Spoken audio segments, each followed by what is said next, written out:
Good morning mga ka-artist. Bali ngayon ay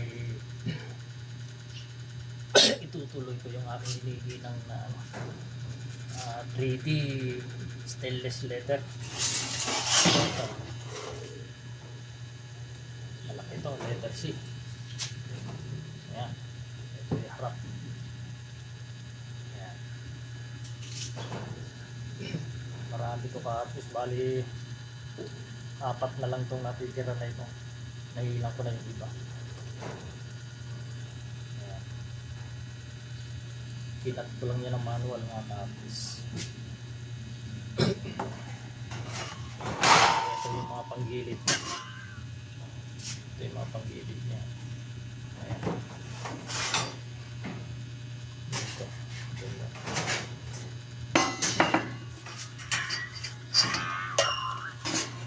Tapos ito lang yung gamit ko mga ka-artist na panghinang. 300 watts. Tapos dito Nicolite. Ito yung Nicolite. Ayan. Nicolite. Tapos yan, may kasama na ito muriatic acid. Ayan. Na may mercury. Siyempre meron din tayong brush pan sa usaw. Ayan mga ka-artist, yun ang mga sangkap niya pag ihinang ng 3D leather. Pero siyempre pag naghihinang tayo, kailangan meron tayong protective mask. Ito. Kasi kung ano to, muriatic acid, masakit ito sa ilong pag nasingot nyo. Tapos meron tayong nakatutok na electric fan para yung usok niya hindi pupunta sa iyo, hindi palayo, itatabog niya yung usok, hindi, para hindi masingkot. Sakit sa ilong yan mga ka-artist. Sana natin balik kapit dito mga ka-artist. Target ko rito mga November 2020 dito sa lugar namin, Talavera Central School. Tapos may 2 logo saka school ID. Bali ito, 4 na letra na lang itong mga natitira rito na hindi ko pa nahihina. Meron pa rin itong letter A.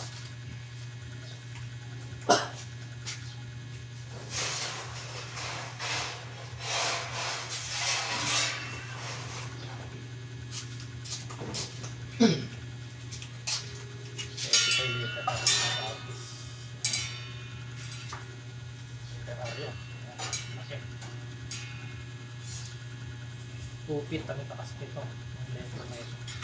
Ito yung mga accessories ng panggilid. So mamaya i-ino ito. Sige, stop na tayo. Makitaan ko kayo mga practice kung paano bilang hindi. Pre, kailangan dyan naka-ready na yung mga panggilid para dire-diretso yung paghihinang natin. Kita niyo ba mga ka-artist? Dadasog natin.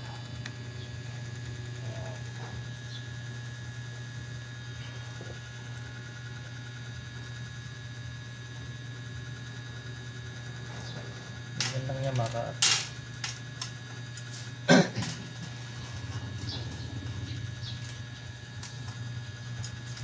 Walang nagturo nito sa akin mga ka-artist. Sariling sikap ko lang to. Talagang inaaral ko lang talaga.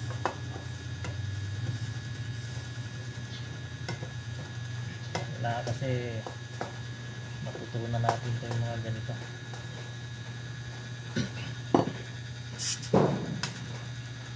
Kailangan hindi lang isa yung alam natin sa trabaho.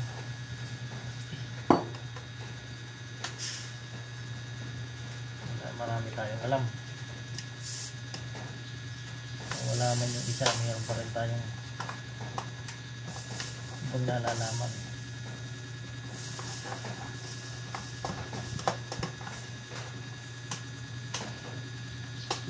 kong gagawin mga ka-artist, ano, neon lights. Neon lights mga ka-artist. Yun yung susunod kong ipapakita sa inyo. Sample lang ko kayo ng paggawa ng neon lights. Sa mga logo mga ka-artist. Okay mga ka-logo. Ganda yun para mga ka-artist. Sa mga may pwesto. Mga coffee shop, mga gano'n. Mga milpihan.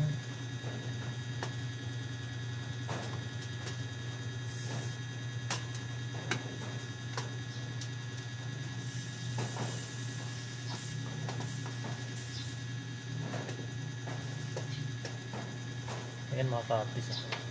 Kikita nyo ba? Ayan. Hindi yata nakikita. Isin natin yung camera.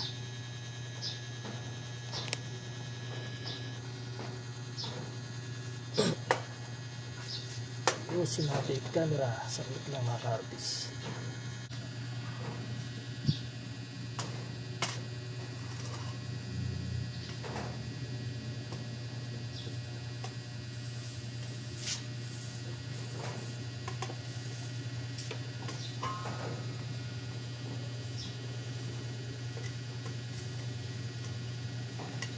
Tiyaga lang ng mga ganitong trabaho mga ka-artist.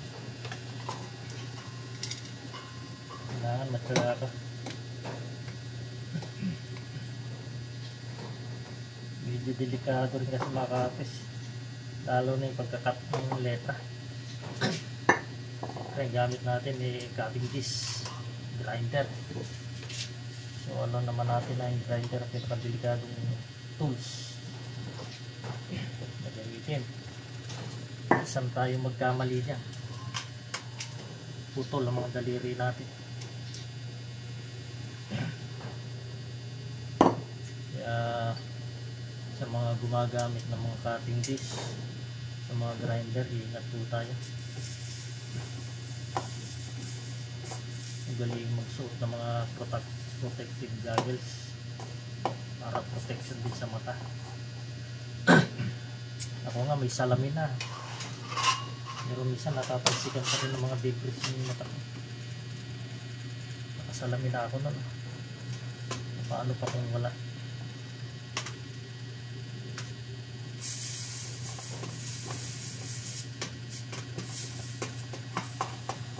So hindi ka nagsasalamin, nag-eyeglass, make sure na meron kang protective goggles. Kasi pre-guantes. Ilang beses na rin ako na-disgrasya sa grinder mga ka-artist.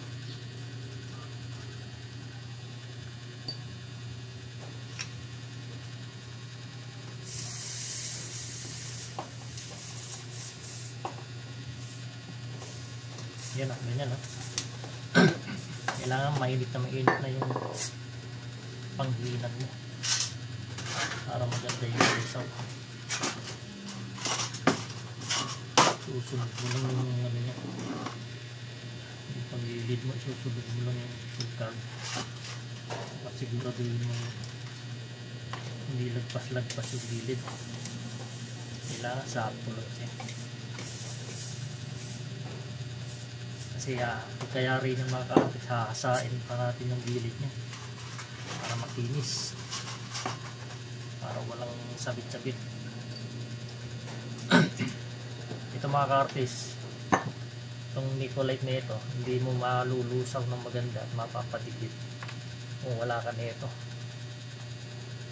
Kaya itong Nicolite, muriatic acid.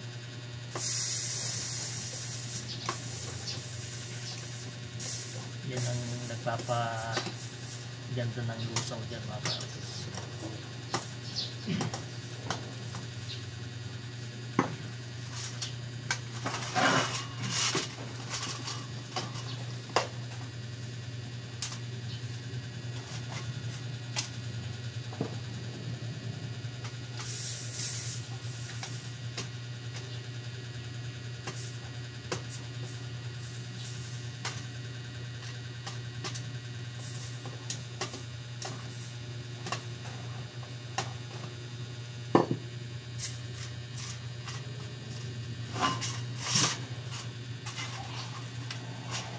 talaga pinag-aralan ko lang mabuti ito mga ka-artist.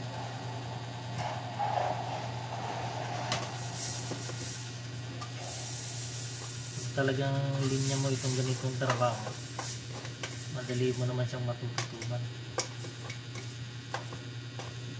Kailangan na yan marunong kang mag-explore, alam mo kung paano siya gagawin ng maayos.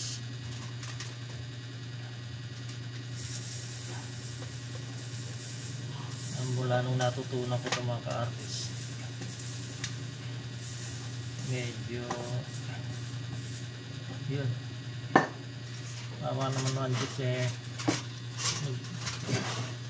yung mga nagawang ko mga school nirekomenda ng mga principal. Kaya nagugulat na lang ako, may tatawag ng mga principal di ko kilala, nag-i-inquire sa mga pagpapagawa ng stainless sa sign nila sa school nila. Ayun, mga pinagtiwalaan naman ako ng mga principal. Nakita nila na quality yung gawa natin, mura pa, hindi naman sila nasira sa akin.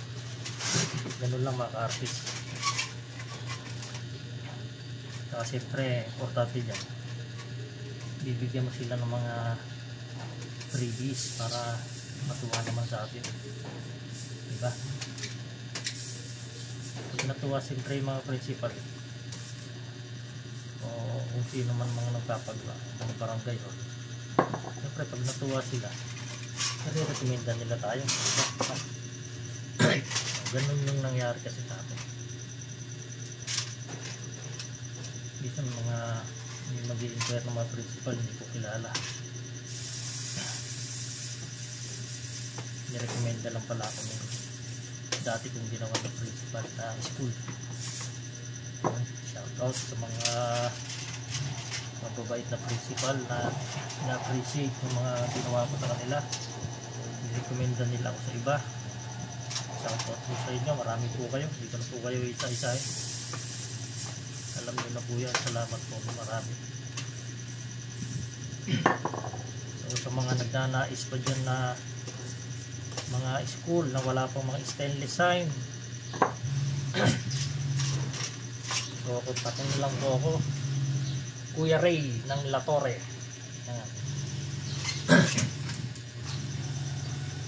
Mga wala pa po dyan mga stainless sign,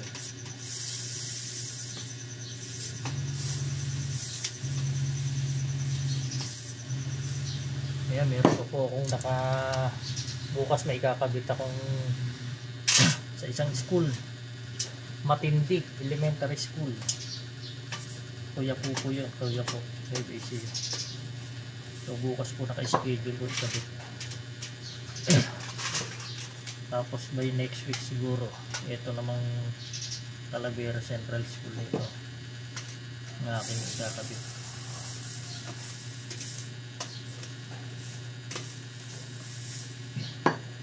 Post muna natin.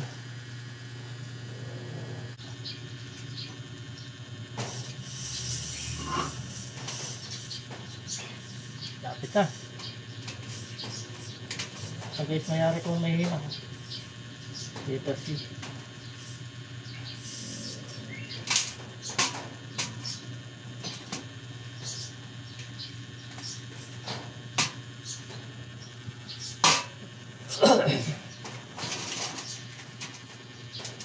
konti na lang.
post mo na. Ayan guys, yari na. Guys, oh. Yari nang hihina, oh. Ayan. Ipang-gilid na siya, oh. Oh. Letter C. Letter C yan, mga guys. Ayan. Ngayon, asahin ko na lang itong mga gilid para panginis. Siyempre matalas pa yan. Asahin natin guys.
na, nahasa na natin, no?